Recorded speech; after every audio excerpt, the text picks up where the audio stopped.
Bem-vindo a esta aula do professor Tester. Deixe seu like, inscreva-se, ative as notificações.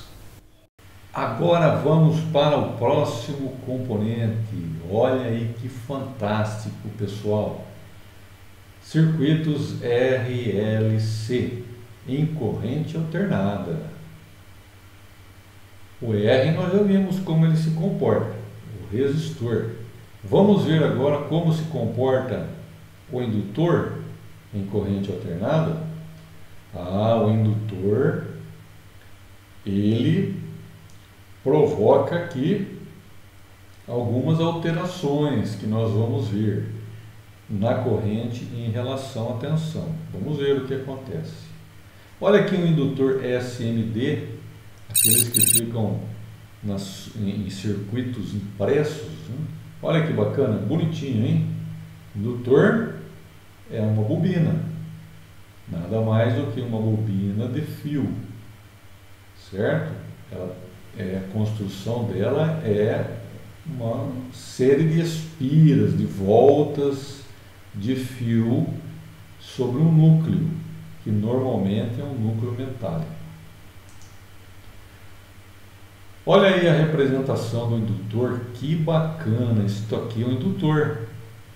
Veja, tem uma espira, uma volta, duas espiras, três voltas, três espiras, quatro espiras. Então este indutor aqui tem quatro espiras. Se eu submetê-lo a uma corrente contínua, circulando neste sentido, olha, nesse sentido dessa seta preta, aqui surgirá um campo magnético que é orientado de acordo com as setas azuis. Norte e sul vão aparecer aqui nesta bobina, neste indutor, neste solenoide. São nomes que são dados para o indutor. Então, norte, sul, as linhas de campo magnético saem do norte e morrem no sul. Saem do norte e morrem no sul. Olha aí. E como que eu sei esse sentido de uma forma prática? Aplicando a regra da mão direita.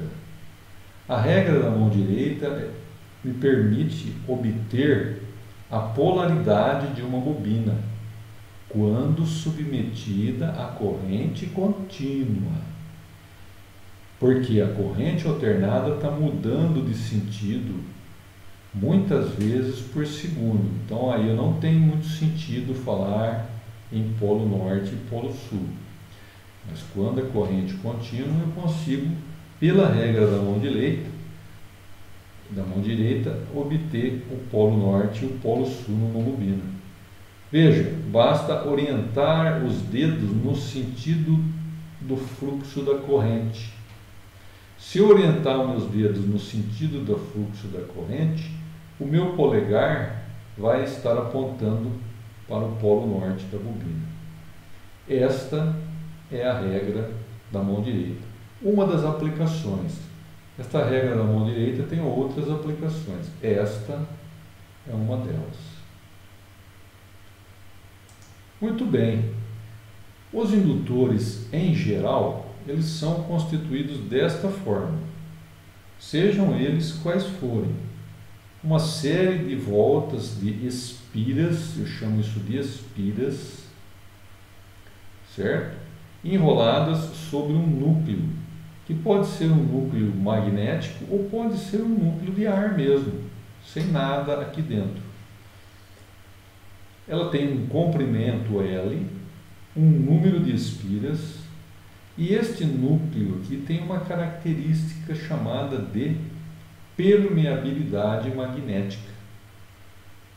A indutância deste indutor, a indutância, que é uma característica do indutor, uma vez construído, ele vai permanecer com esta indutância, ela não muda. Assim como a resistência é uma característica do resistor, a indutância é uma característica do indutor.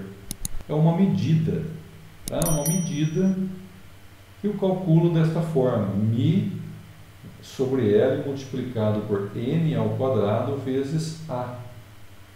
Ô professor, o que são esses valores aqui?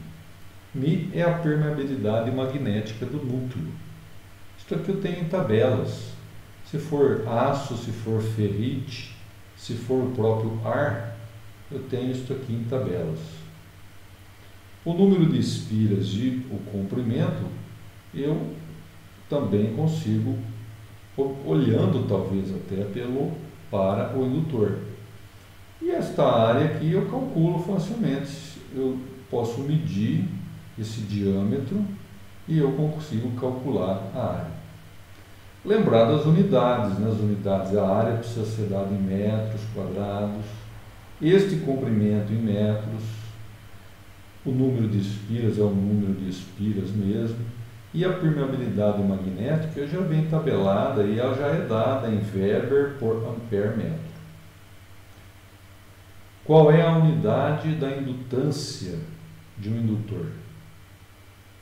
Henries, representado pela letra H. E os submúltiplos, milihenries e microhenries. Então, esta é a unidade da medida da indutância, que é uma característica do indutor. E a indutância do indutor depende desses fatores aqui, tanto do núcleo, quanto do comprimento do indutor, quanto do número de espiras e também quanto ao diâmetro do indutor, que na verdade se reflete na área da seção transversal aqui do núcleo. Este é o indutor, né? Apresento a vocês, para quem ainda não o conhece.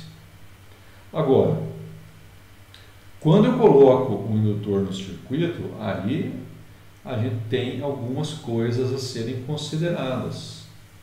Por exemplo, quando eu associo indutores em série, certo? É a mesma ideia de resistores associados em série. Para os resistores associados em série, eu não somava os valores das resistências para calcular a resistência total? Pois é, para os indutores eu também somo as indutâncias quando os indutores estão ligados em série para calcular a indutância total. Ligar os indutores em série é ligar um após o outro, desta maneira que está aqui representada no circuito. E a indutância total é a soma de cada uma das indutâncias. Tranquilo, né, pessoal? Igualzinho os resistores. O resistor, resistência total de um circuito em série de resistores é a soma dos valores das resistências dos resistores, aqui também. E quando eu associo indutores em paralelo, é a mesma coisa que resistores também, professor. É a mesma coisa.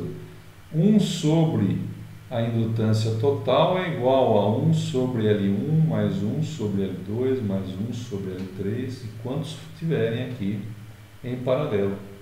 Da mesma forma que o resistor, Esta é a associação em paralelo de indutores. Gostou da aula? Deixe seu like, inscreva-se, veja essas duas sugestões para aprimorar ainda mais os seus conhecimentos.